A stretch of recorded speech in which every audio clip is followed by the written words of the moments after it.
ओम श्री आशुतोषाय नमः। श्री गणेशाय नमः। श्री हरिवंश पुराण विष्णु पर्व अध्याय 53-54।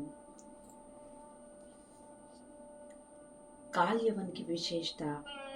राजा शाल्व का उसके यहाँ दूत बनकर आना और उसे जरासंध का संदेश सुनाना। वैशंपायन जी कहते हैं, जन्मेजय, सबसे अधिक बलशाली काल यवन यवनों का राजा था, जो धर्म के अनुसार पूर्ववासियों की रक्षा करता था। वह त्रिवर्ग का ज्ञाता, बुद्धिमान, राजनीति के 6 गुणों का आश्रय लेने वाला, 7 प्रकार के व्यसनों से अनभिज्ञ और सदा गुणों में तत्पर रहने वाला था। विद्यावान, धर्मशील, सत्यवादी, जितेंद्रिय, युद्ध विद्या का ज्ञाता तथा दुर्लभ लाभ का अनुसरण करने वाला था। उसके समान बलवान दूसरा कोई नहीं था। वह शूरवीर और श्रेष्ठ मंत्रियों का सेवन करने वाला था। एक दिन जब वह मंत्रियों से घिरा हुआ अपनी रमणीय सभा में सुखपूर्वक बैठा था, आत्मज्ञ एवं विद्वान यवन उसकी सेवा में उपस्थित थे और उनमें परस्पर नाना प्रकार की दिव्य कथाएं हो रही थी। इसी समय दिव्य सुगंध लेकर मंद मंद वायु बहने लगी। वह सुखद एवं शीतल वायु उन सब के काम भाव को जागृत करने लगी।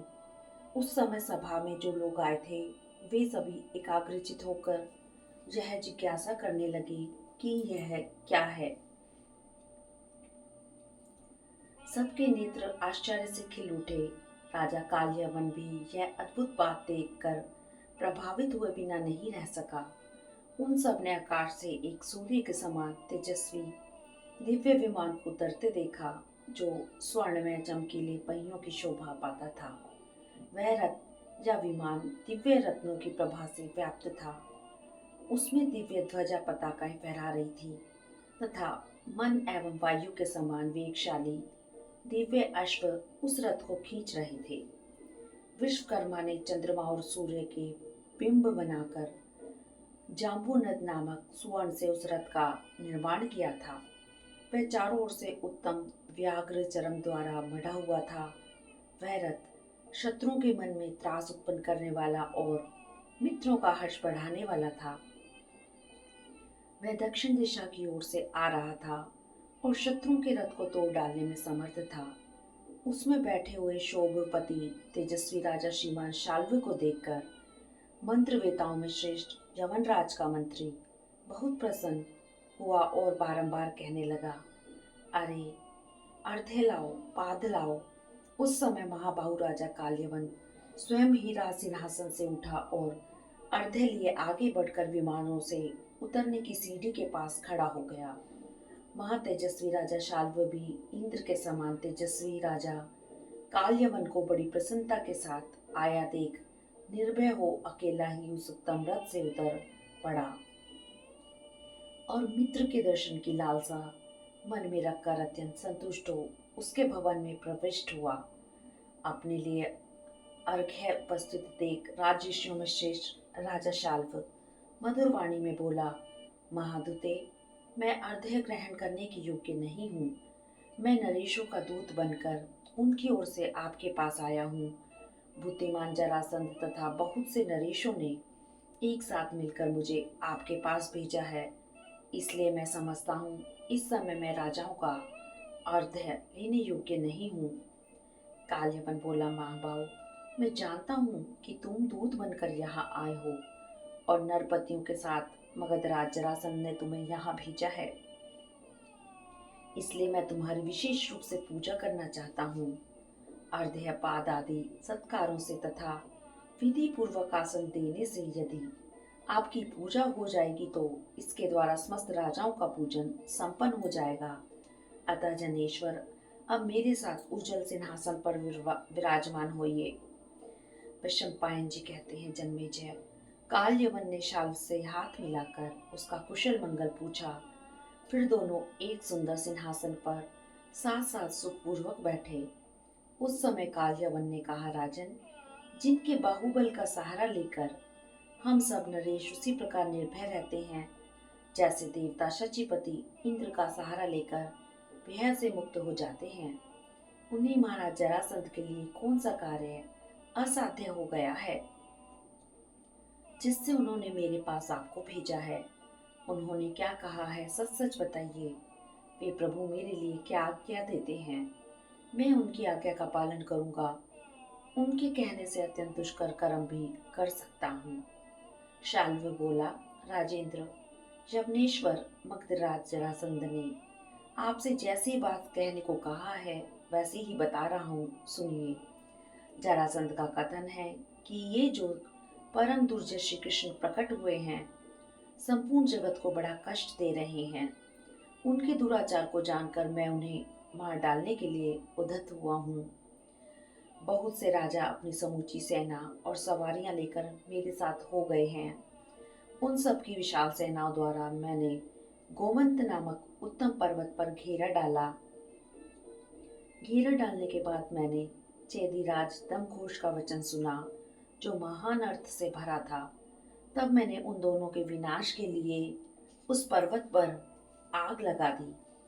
वह आग सैकड़ों और हजारों लपटों से प्रज्वलित हो उठी, जो प्रलय काल की संवर्तक अग्नि के समान प्रकाशित हो रही थी।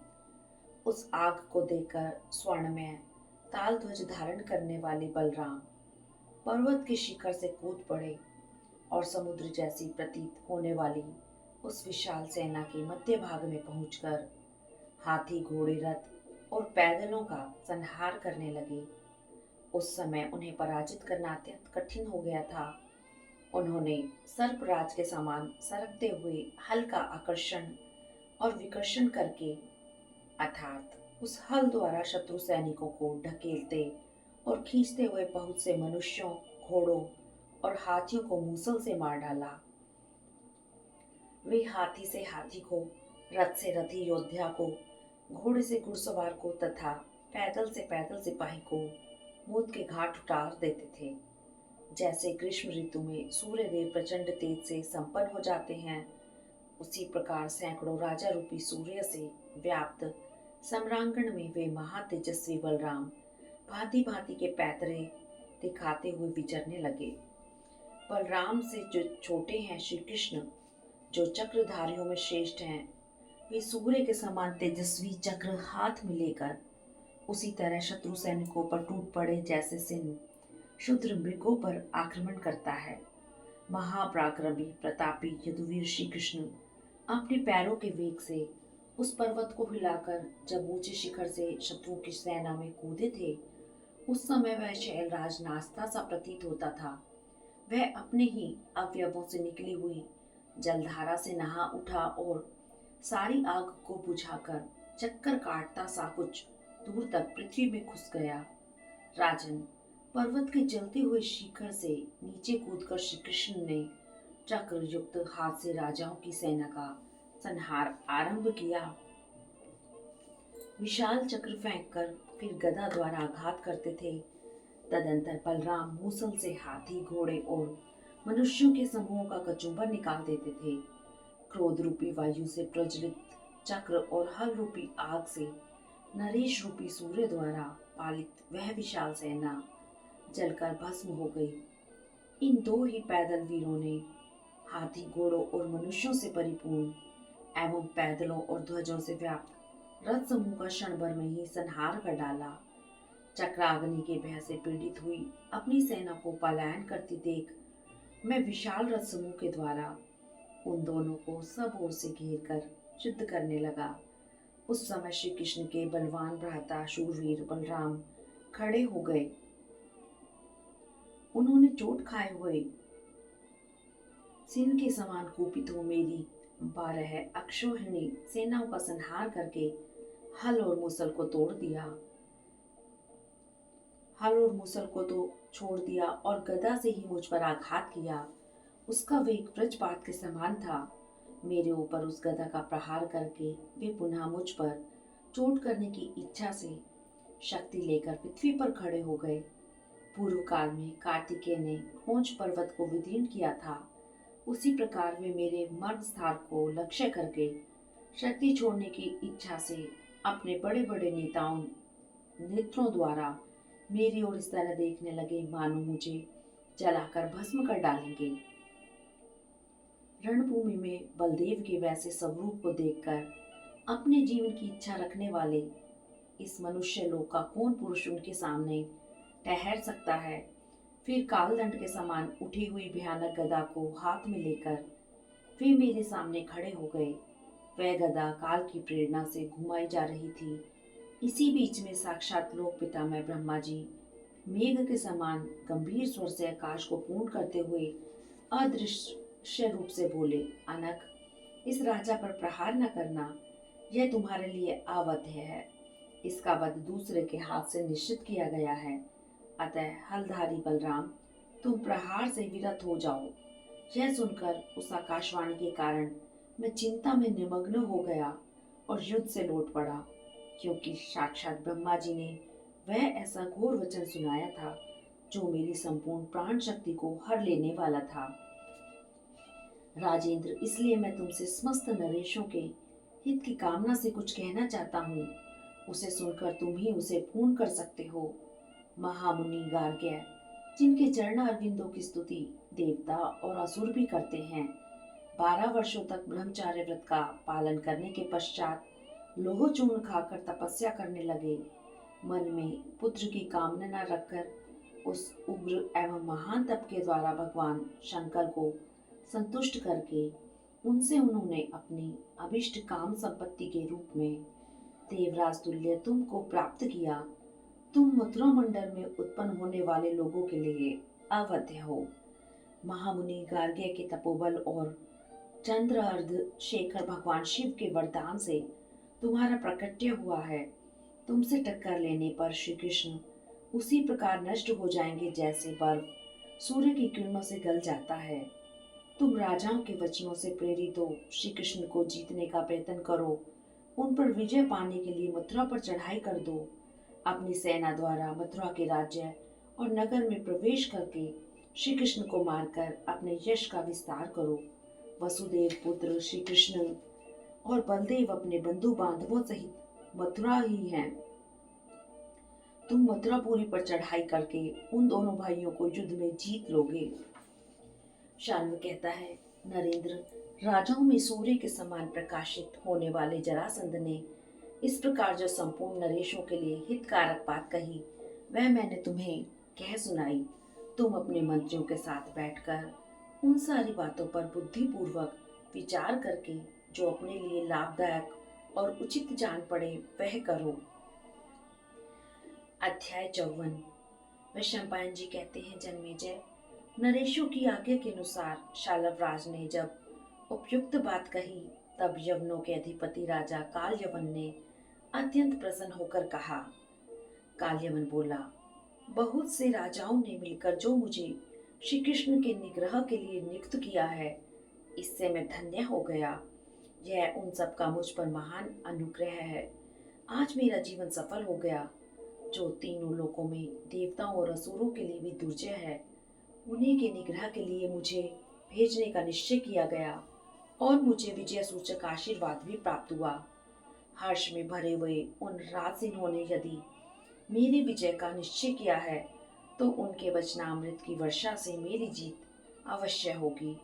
राजेंद्र, मैं नृपश्रेष्ठ जरासंध के कथनानुसार उन राजाओं के वचन का पालन अवश्य करूंगा। इस युद्ध में मेरी पराजय भी हुई तो वह मेरे लिए विजय के ही समान होगी। मैं आज की तिथि, नक्षत्र, मुहूर्त और करण को शुभ मानकर श्री कृष्ण को युद्ध में जीतने के लिए आज ही मथुरा को प्रस्थान करूंगा।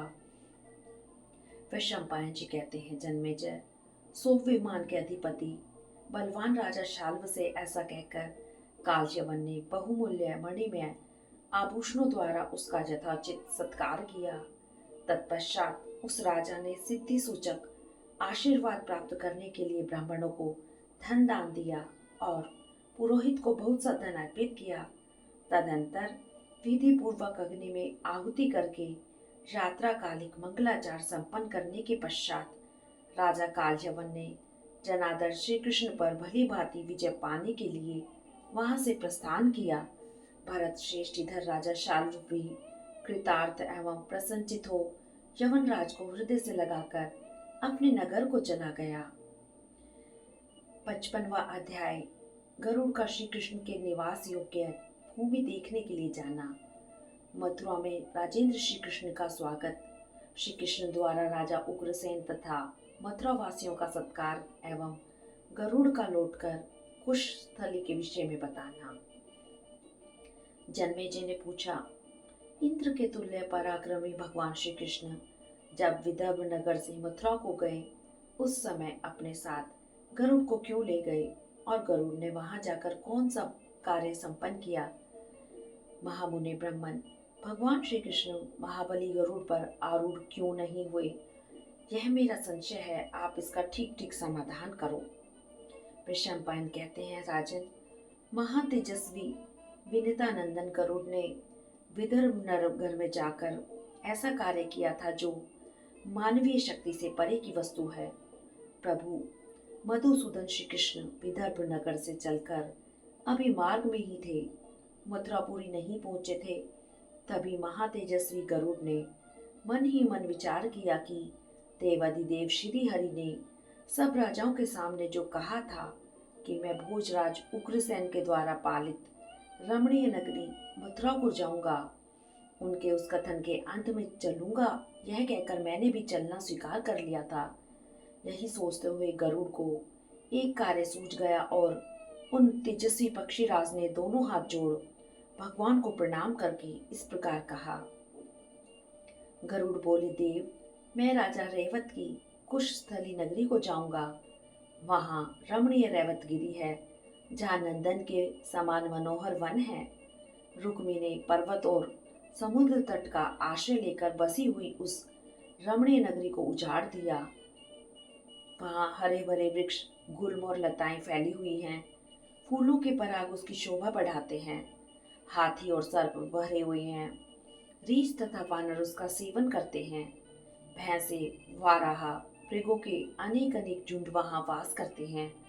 उस भूमि का सब ओर से निरीक्षण करके मैं यह देखूंगा कि वह आपके निवास के लिए ठीक है या नहीं। यदि वह आपके योग्य रमणीय या उत्तम नगरी हो सकेगी तो वहां के कंटकों को उखाड़ फेंकूंगा और आपके पास लौट आऊंगा।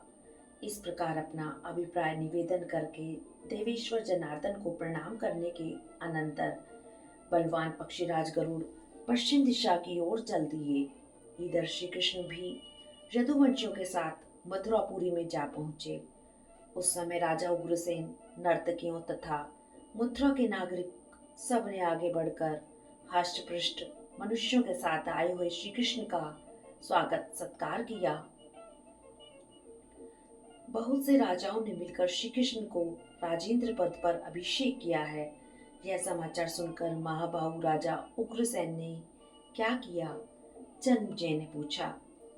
वैशंपायन जी ने कहा, बहुत से श्रेष्ठ नरेशों ने मिलकर श्री कृष्ण का राजेंद्र के पद पर अभिषेक किया है। इंद्र का अभिप्राय निवेदन करने के पश्चात चित्रांगद दूत बनकर आए थे। एक एक राजा को 1-1 लाख मुद्राएं पुरस्कार में दी गई।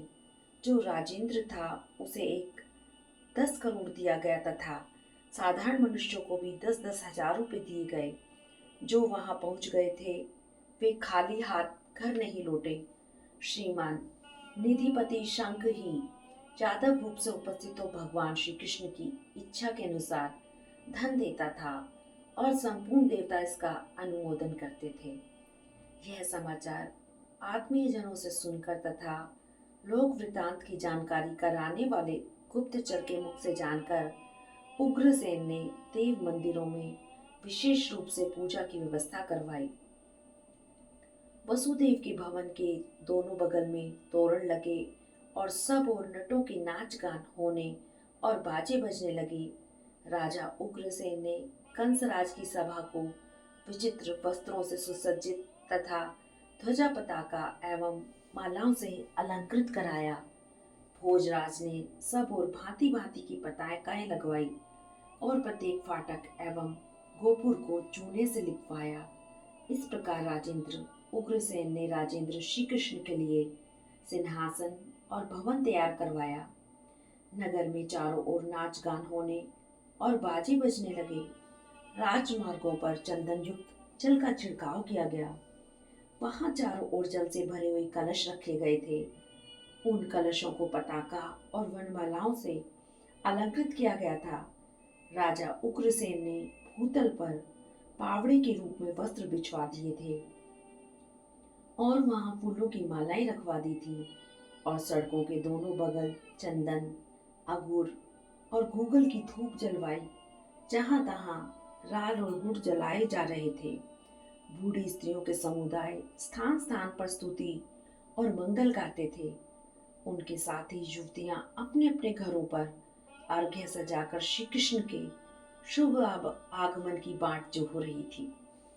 इस प्रकार राजा उग्रसेन नगर में आनंद उत्सव की व्यवस्था करके वसुदेव के घर पर गए और श्री कृष्ण के अभिषेक तथा आगमन का प्रिय समाचार निवेदन करके बलराम के साथ सलाहकार श्री कृष्ण के रथ के निकट चले।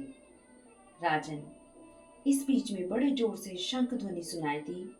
5 जन्य का गंभीर नाद सुनकर मधुपुरवासी स्त्री, बालक, वृद्ध, सूत, भागद और बंदी बलराम जी को आगे करके विशाल सेना के साथ अर्घ्यपाद आदि लेकर नगर से बाहर निकले। इन सब के साथ बुद्धिमान राजा उग्रसेन भी थे। श्री कृष्ण के दृष्टि पथ में आकर राजा उग्रसेन अपने उज्जवल रथ से उतर पड़े और पैदल ही आगे बढ़े। उन्होंने देखा भगवान श्री कृष्ण एक रमणीय पथ पर विराजमान हैं। दिव्य रत्नमय आभूषणों से विभूषित हैं। उनके अंगों के आभूषण दिव्य रत्नों की प्रभा से प्रकाशित हो रहे हैं। उनके वक्षस्थल पर वनमाला विराज रही है। वे दिव्य रूपधारी श्री हरि तपते हुए सूर्य के समान जान पड़ते हैं। उनके दोनों पार्श्व में चवर और व्यंजन डुलाए जा रहे हैं। सिर पर छत्र बना हुआ है। रथ पर ऊंचा गरुड़ ध्वज फहरा रहा है। 20 मस्त राजोचित लक्षणों से संपन्न है और निकट आए हुए सूर्य के समान दिव्य ज्योति से जाज्वल्यमान हो रहे हैं। अद्भुत शोभा से व्याप्त दिखाई देते हैं। उन देवेश्वर श्री हरि की ओर देखना भी अत्यंत कठिन हो रहा है। भगवान श्री कृष्ण को इस रूप में देखकर राजा उग्रसेन शत्रु सैन्य हंता कमल नयन बलराम जी से हर्ष गदगद वाणी में बोले, महाभाग, मैंने पहले से ही यह सोच लिया है कि मुझे रथ पर बैठकर भगवान के सामने नहीं जाना चाहिए, अतः तुम ही रथ से यात्रा करो।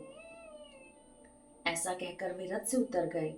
उतर कर वे फिर बोले, भगवान विष्णु छत्र रूप धारण करके इस मथुरापुरी में आए थे।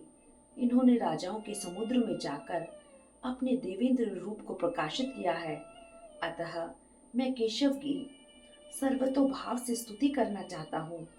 तब श्री कृष्ण के बड़े भाई महातेजस्वी बलराम ने राजा उग्रसेन को इस प्रकार उत्तर दिया, नरेश्वर, यहाँ आते हुए देव प्रवर श्री कृष्ण की स्तुति करना आपके लिए उचित नहीं है। राजन, आप पर तो श्री कृष्ण बिना स्तुति के ही संतुष्ट हैं। जब वे संतुष्ट ही हैं तो उनकी स्तुति से आपको क्या लेना है। आपके दर्शन मात्र से ही उनकी स्तुति हो गई। राजन, श्री कृष्ण राजेंद्र का पद पाकर आपके घर आ रहे हैं, इसलिए आप अमानुषिक दिव्य स्तुतियों द्वारा उनकी स्तुति करें। यह आपके लिए उचित नहीं है। इस तरह बातचीत करते हुए वे दोनों श्री कृष्ण के निकट जा पहुंचे।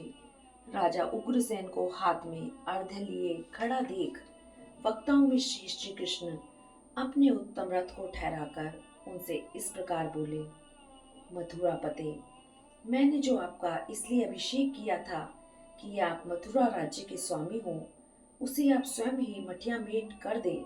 यह आपके लिए उचित नहीं है। राजन, मैंने आपको अर्घ्यपात और आचमनीय निवेदन किया है, अतः आप मुझे ये सब वस्तुएं ना दें। यही मेरे मन को प्रिय है। नरेश्वर, मैं आपके मनोभाव को जानकर कहता हूँ, आप ही मथुरा के राजा हैं और रहेंगे। इसे अन्यथा करना आपके लिए उचित नहीं है। महाराज, मैं आपको पुरस्कार के रूप में नियत धन का भाग अर्पित करूंगा। जैसे अन्य सब राजाओं को दिया गया है, वैसे आपके लिए भी सामने रखा हुआ है। वस्त्र और आभूषण छोड़कर केवल 1 लाख स्वर्ण आपके हिस्से में अर्पित हैं। अब आप इस स्वर्ण भूषित शुभ्र रथ पर आरूढ़ होइए। महाभाग मनुजेश्वर चंवर व्यंजन छत्र ध्वज और दिव्य आभूषणों सहित सूर्य के समान प्रकाशमान मुकुट धारण कीजिए। साथ ही इस पुरी का पालन करते रहिए। आप पुत्रों और पौत्रों के साथ आनंदित रहकर मथुरापुरी का पालन कीजिए। शत्रुगणों को पराजित करके भोजवंश को बढ़ाइए। व्रजधारी इंद्र ने शूरसेन के कुल में उत्पन्न हुए देवताओं के भी देवता, सबके आदि कारण शेष स्वरूप बलराम जी के लिए दिव्य वस्त्र और आभूषण भेजा है। मथुरा के सभी नागरिकों के लिए पृथक पृथक 10-10 दिनार स्वर्ण के भाग नियत किए गए हैं। सूत मागध और वंदी जनों में से एक एक को 1-1 हजार दिनार प्राप्त होंगे। मंगल गाने वाली बूढ़ी स्त्रियों तथा नर्तकियों को 100-100 दिनार दिए जाएंगे। विक्रदु आदि जो प्रमुख यादव राजा उग्रसेन के साथ रहते हैं, उनमें से प्रत्येक का भाग इंद्र ने 10-10 हजार दिनार नियत किया है। वैशंपायन जी कहते हैं, जन्मेजय, इस प्रकार मथुरा वासियों की सेना के मुहाने पर राजा उग्रसेन का सम्मान करके भगवान मधुसूदन ने सारी मथुरा को महान आनंद से परिपूर्ण करते हुए उसमें प्रवेश किया। जैसे स्वर्ग में देवता शोभा पाते हैं, उसी प्रकार मथुरा में भगवान श्री कृष्ण और वहां के नागरिक दिव्य आभूषणों, दिव्य पुष्पों की लताओं तथा दिव्य वस्त्र और चंदनों से अलंकृत हो सब और प्रकाशित हो रहे थे। भैरी पटाह शंख और दुदुम्बी आदि वाद्यों की ध्वनि के साथ हाथियों के चिंगारने, घोड़ों के हींसने, शूरवीरों के सिरनाद करने तथा रथ के पहियों की गड़गड़ाहट होने से जो सम्मिलित महान शब्द होता था, वह आकाश में मेघों की गर्जना के समान प्रतीत होता था। बंदीजन भगवान की स्तुति करते थे और प्रजा वर्ग के लोग उनके चरणों में मस्तक झुकाते थे। उस समय धन का अनंत दान करके भी श्री हरि को कोई विस्मय या गर्व नहीं हुआ। एक तो स्वभाव से ही उनका ऊंचा भाव था।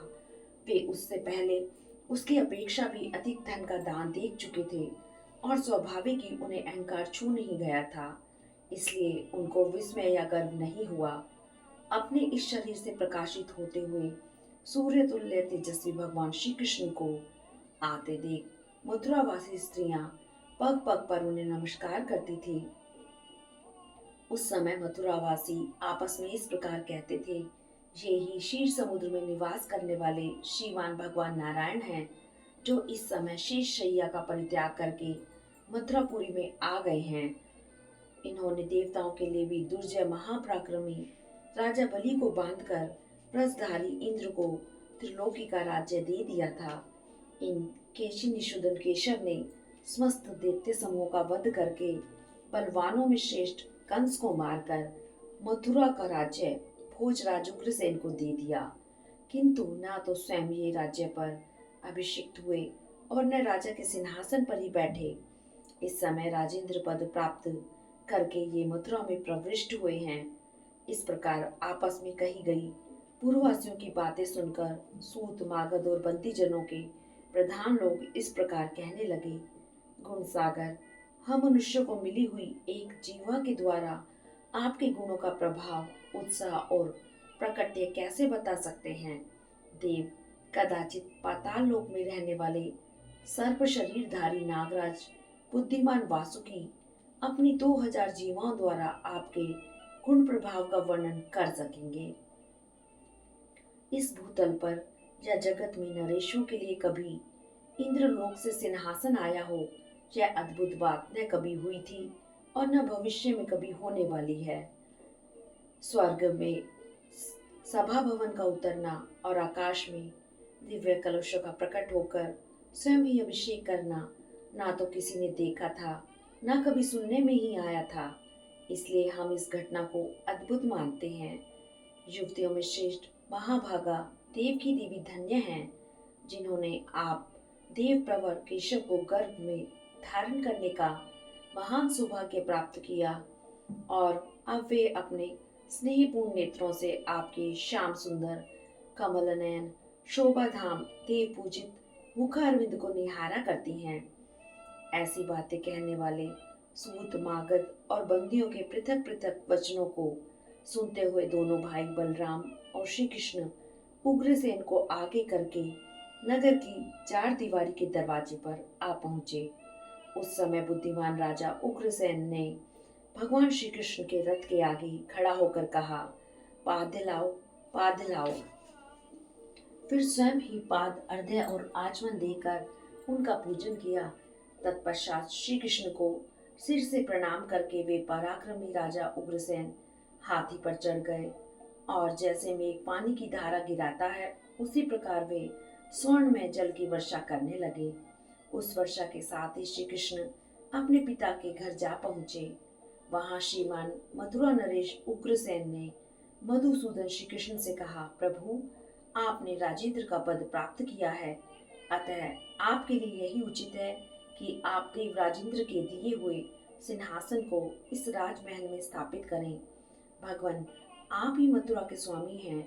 आपने यहाँ की राजसभा को अपनी भुजाओं के बल से प्राप्त किया है। मैं आपको उस सभा में ले चलूंगा एवं अपने व्यवहार से आपको प्रसन्न करने की चेष्टा करूंगा। आप मुझ पर क्रोध न करें। प्रजानाथ, देवकी, वासुदेव और रोहिणी ये हर्ष के उद्रेक से मोहित हो गए थे, अतः उस समय कुछ भी न कर सके। राजन, तब कंस की माता पद्मावती ने भगवान केशव का पूजन किया और कंस अनेक देशों से जिस धन को जीत कर लाया था उसे देश काल का विचार करके श्री कृष्ण के युगल चरणों में निछावर कर दिया। उस समय श्री कृष्ण ने राजा उग्रसेन को बुलाकर मधुर वाणी में इस प्रकार कहा। श्री कृष्ण बोले, महाराज, मैं मथुरा का राज्य नहीं चाहता। मैंने धन की अभिलाषा से आपके पुत्र का वध नहीं किया है। यह काल से ही मृत्यु को प्राप्त हुआ है। राजन, आप नाना प्रकार के यज्ञ कीजिए, प्रचुर धन का दान दीजिए और मेरे बाहुबल का आश्रय लेकर शत्रु की सेनाओं पर विजय पाइए। आप मानसिक संताप को त्याग दीजिए, कंस वध जनित भय को मन से निकाल दीजिए तथा मेरी दी हुई इस धनराशि को पुनः अपने ही भवन में ले जाइए। इस तरह राजा उग्रसेन को आश्वासन दे श्रीमान श्री कृष्ण हलधर के साथ माता पिता के पास गए। वहां उन दोनों महाबली वीरों ने आनंदपूर्ण हृदय से विनीत होकर माता पिता के चरणों में नमस्कार किया। उस मुहूर्त में मथुरा नगरी ऐसी जान पड़ती थी मानो अमरावती पूरी स्वर्ग लोक का परित्याग करके भूतल पर उतर आई हो। वसुदेव के घर की ओर देखकर पुरवासी अपने मन में सोचने लगे कि यह भूलोक नहीं देवलोक है। उस समय रानी सहित मथुरा नरेश को विदा करके दोनों वीर बलराम और श्री कृष्ण वसुदेव के घर में प्रविष्ट हुए और अस्त्र शस्त्र रखकर अपने घर में इच्छा अनुसार विचरने लगे। तदंतर नित्य कर्म करके सुखपूर्वक बैठकर जब वे दोनों बातचीत करने लगे, इसी समय वहां महान उत्पात प्रकट हुआ। आकाश में बादल चक्कर काटने लगे, पृथ्वी पर पर्वत हिलने लगे, सारे समुद्र शुद्ध हो उठे और सर्पों में श्रेष्ठ शेष नाग भी चकरा गए। समस्त यादव कंपित हो औंधे मुख पृथ्वी पर गिर पड़े। उन सबको गिरा हुआ देखकर भी बलराम और श्री कृष्ण विचलित नहीं हुए। पंखों से उठी हुई प्रचंड वायु के द्वारा उन्हें यह पता लग गया कि पक्षियों में श्रेष्ठ गरुड़ आ रहे हैं। इतने में ही श्री कृष्ण ने देखा गरुड़ जी आ गए। वे दिव्य पुष्पों के हार और दिव्य चंदन से अलंकृत थे। उन्होंने सिर झुकाकर उन दोनों भाइयों को प्रणाम किया। फिर वे सौम्य रूप धारण करके एक आसन पर बैठ गए। अपने समर सचिव धैर्यवान गरुड़ को आया देख बलि को बांधने वाले भगवान श्री कृष्ण इस प्रकार बोले, पक्षियों में श्रेष्ठ गरुड़ तुम्हारा स्वागत है। देव सेना के शत्रुओं को कुचल देने वाले पक्षीराज तुम्हारा स्वागत है। विन्नता के हृदय को आनंद देने वाले केशव प्रिय गरुड़ तुम्हारा स्वागत है। तदंतर श्री कृष्ण अपने दूसरे शरीर के समान बैठे हुए विनता नंदन गरुड़ से अपनी शक्ति के अनुरूप वाणी द्वारा इस प्रकार बोले, पक्षी प्रवर, हम लोग भोजराज के विशाल अंतपुर में चलेंगे और वहीं सुखपूर्वक बैठकर मनोगत विषय पर गुप्त रूप से विचार करेंगे।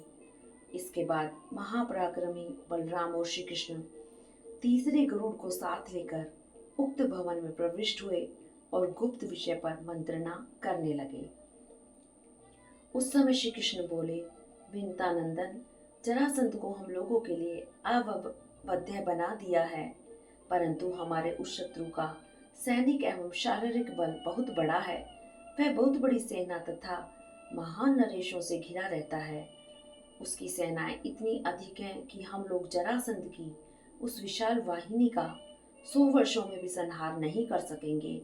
अतः मैं तुमसे कहता हूँ कि अब मथुरापुरी में रहने से हम दोनों का भला नहीं होगा।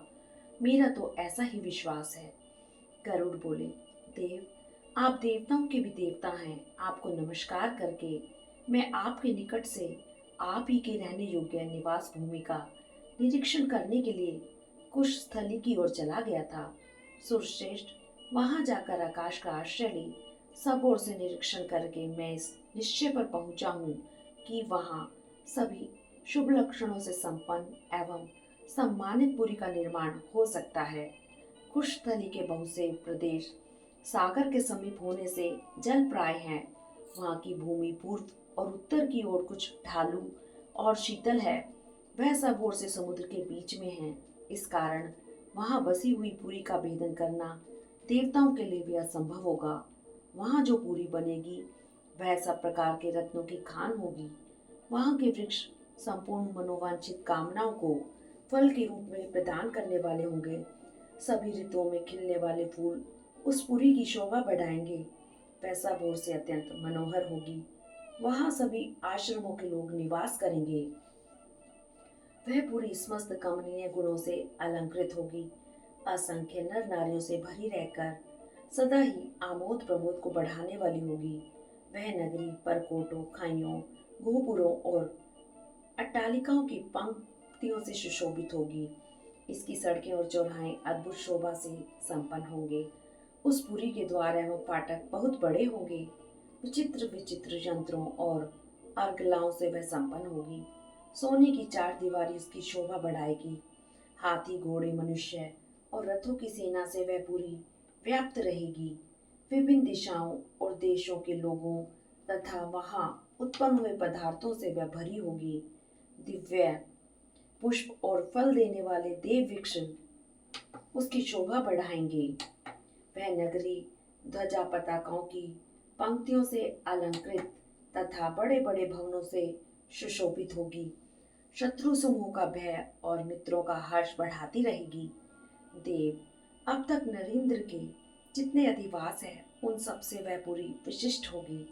देवताओं का निवास स्थान जो गिरिश्रेष्ठ रैवतक है, उसको और वहां के नंदन वन सदृश दिव्य वन को अपने नगर द्वार का भूषण बनाइए। सुश्रेष्ठ, वहीं चलकर आप निवास कीजिए। वहां कुमारियों का अत्यंत मनोहर ढंग से घूमना फिरना हो सकेगा।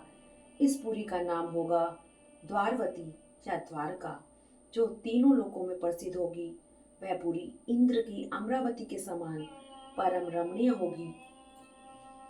यदि महासागर जल से ढकी हुई भूमि देगा तो वहां उपयुक्त गुणों से संपन्न पुरी का निर्माण हो सकेगा। साक्षात विश्वकर्मा पधार कर वहां आपकी इच्छा के अनुसार नाना प्रकार के शिल्प कर्म करेंगे। प्रभु, आप मणि, मोती, मूंगा, हीरा, वैदुर्य तथा दिव्य भावों से युक्त त्रिलोकी के अन्य दिव्य रत्नों द्वारा ऐसे महल बनवाइए जो स्वर्गलोक की देव सभाओं के समान शोभा पा रहे हों। उनमें सैकड़ों दिव्य खंभे लगे हों। वे महल सोने की ईंटों से बने हों और उन्हें सब प्रकार के रत्नों से विभूषित किया गया हो। वे शुभ्र प्रासाद, दिव्य ध्वजा और पताकाओं से अलंकृत हों। चंद्रमा और सूर्य के समान प्रतीत होते हों और देव गंधर्व उनकी रक्षा में तत्पर रहें। वैशंपायन जी कहते हैं, जन्मेजय, इस प्रकार श्री कृष्ण के प्रति अपना मनोभाव प्रकट करके विनतानंदन गरुड़ ने सिर झुकाकर उन दोनों भाइयों को प्रणाम किया। फिर वे अपने आसन पर बैठ गए। फिर बलराम सहित श्री कृष्ण ने भी गरुड़ की कही हुई हितकर बात पर विचार करके उसे प्रकाशित करने की इच्छा की और बहुमूल्य सुंदर आभूषणों द्वारा वीनतानंदन गरुड़ का विधिवत सत्कार करके उन्हें विदा कर दिया। तत्पश्चात देवलोक में विहार करने वाले दो अमरों की भांति वे दोनों भाई मथुरा में सुख और आनंद के साथ रहने लगे। गरुड़ का यह वचन सुनकर महायशस्वी भोजराज उग्रसेन श्री कृष्ण से स्नेह और विश्वास पूर्वक यह अमृत के समान मधुर वचन बोले। श्री कृष्ण, यदुकुल का आनंद बढ़ाने वाले महाबाहु श्री कृष्ण, शत्रुसूदन, आज मैं तुमसे जो बात कहता हूँ उसे सुनो। जैसे पतिहीन स्त्रियां कहीं सुख से नहीं रह सकती, उसी प्रकार तुमसे बिछुड़कर हम समस्त यादव इस नगर या राज्य में सुख से नहीं रह सकते हैं। दूसरों को मान देने वाले तात, हम तुमसे सनात होकर तुम्हारे बाहुबल का आश्रय ले, नरेंद्रों की तो बात ही क्या है, इंद्र सहित संपूर्ण देवताओं से भी नहीं डरते हैं। यदुश्रेष्ठ, यादव प्रवर, तुम विजय के लिए जहां जहां जाओ वहां हम सबको साथ लिए चलो। राजा उग्रसेन की बात सुनकर देवकी नंदन भगवान श्री कृष्ण मुस्कुराकर बोले, राजन, अब आपकी जैसी इच्छा होगी वैसा ही करूंगा, इसमें संशय नहीं है। इस प्रकार श्री महाभारत के खिलबाग हरिवंश के अंतर्गत विष्णु पर्व में श्री कृष्ण का मथुरा गमन महोत्सव द्वारा उनके द्वारका जाने का संकेत नामक 53, 54 और 55वां अध्याय पूरा हुआ। हरिओम तत्सत। ओम नमो भगवते वासुदेवाय नमः। ओम नमो नारायणाय।